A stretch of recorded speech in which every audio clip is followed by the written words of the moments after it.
नमस्कार दोस्तों, जब जब सवाल अडानी के लिए होते हैं तब तब दर्द बीजेपी को होता है।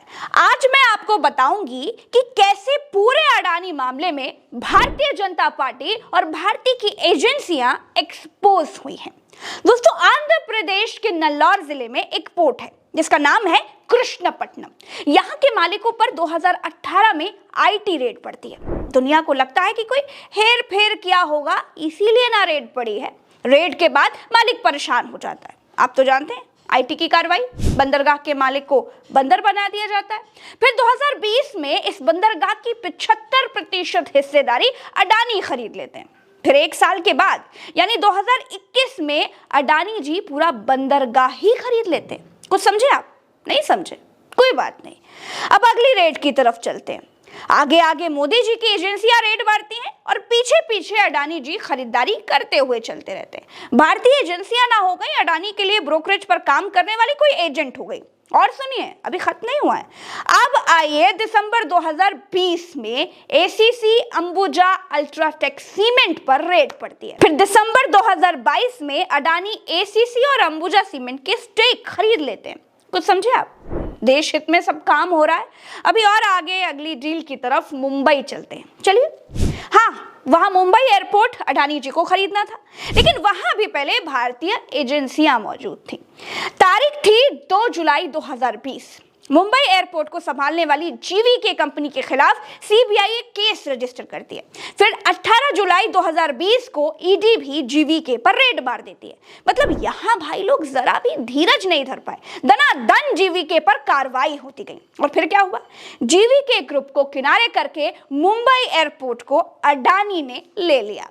ऐसा क्या था भैया कि जहां जहां सरकारी एजेंसियां रेड मारती थी, अडानी जी भी वहीं खरीदारी करते थे।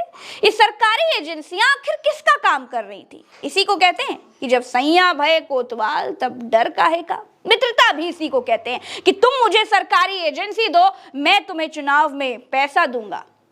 इसका कोई सबूत नहीं है, लेकिन ये आरोप राहुल गांधी की तरफ से लगाए गए हैं। लेकिन सबूत ना होने का मतलब ये नहीं है कि चोरी नहीं हुई है। जो हो रहा है वो देख ना पाए देश वर्णांधता का शिकार भी नहीं है।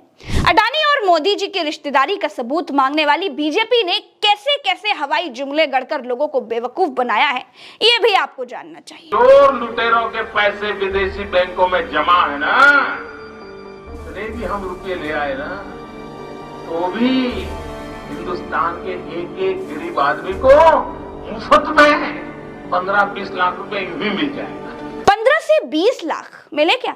नरेंद्र मोदी और बीजेपी और बाबा रामदेव ने खुलेआम पूरे देश से बिना किसी ठोस सबूत के झूठ बोला कि विदेशी बैंकों में काला धन जमा है। अगर झूठ नहीं बोला होता तो काला धन भारत वापस आ जाता ना, और सबको 15-20 लाख रुपए मिलते। लेकिन क्या किसी को 15-20 लाख रुपए मिले? नहीं मिले। मोदी जी ने देश से झूठ बोला, देश को एक संगठित झूठ में फंसाया गया, लोगों को उकसाया गया।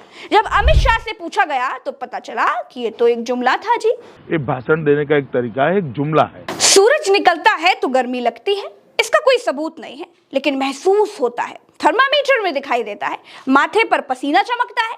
सूरज अपनी गर्मी का सबूत 100 रुपए के स्टैम्प पेपर में लिख कर नहीं देता।